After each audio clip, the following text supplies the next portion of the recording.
Vous vous êtes sûrement demandé quelle configuration PC il fallait pour être dans de bonnes conditions pour faire du montage vidéo. Dans cette vidéo, nous allons répondre à cette question. Vous allez sûrement me dire, mais pourquoi je parle de hardware alors que d'habitude je fais du montage vidéo? La réponse est simple.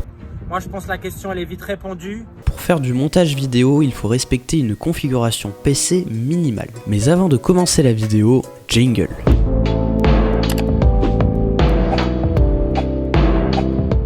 Pour commencer la vidéo, il faut déjà comprendre comment fonctionne un ordinateur. Dans un ordinateur, nous avons plusieurs parties ou composants qui vont permettre son bon fonctionnement. En fait, tout se passe sur la carte mère. Enfin, tout y est connecté. Je m'explique. Sur cette dernière, nous allons retrouver les 4 composants essentiels au bon fonctionnement de votre ordinateur. On aura donc le processeur, la carte graphique, la mémoire vive et le stockage. Commençons par le processeur. Le mieux, c'est de prendre chez Intel par exemple un Core i5 de 8ème génération minimum et chez AMD de prendre un Ryzen 5 3600 minimum. Si vous avez plus de budget, allez voir plutôt les Ryzen 7 et les i7. Et si là votre budget il est illimité, vous pouvez aller voir les Ryzen 9 ou les i9. Les 4 dernières gammes de processeurs dont je viens de vous parler sont des processeurs dotés de beaucoup plus de cœurs que les i5 et les Ryzen 5 et ils ont une vitesse de calcul très rapide. En ce qui concerne la carte graphique, il faudrait prendre chez Nvidia une carte graphique telle que la GTX 1060 au minimum, puisque après ça peut poser quelques soucis au niveau de la vitesse de l'encodage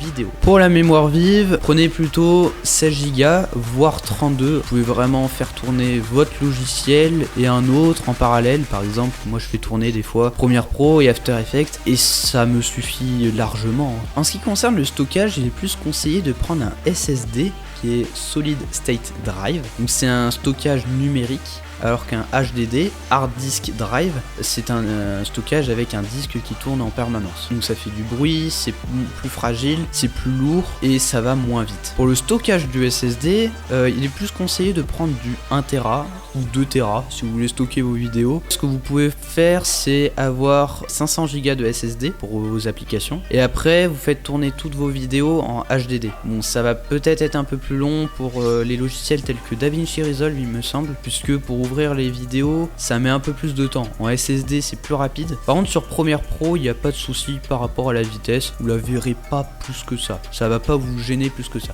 Bon, j'espère que ça vous aura plu, que vous en avez appris un peu plus sur les ordis et que vous savez quels composants choisir pour faire du montage vidéo. C'est donc la fin de cette vidéo, j'espère qu'elle vous aura plu. Si vous avez des questions, n'hésitez pas à les poser dans les commentaires. On se retrouve à la prochaine, ciao tout le monde.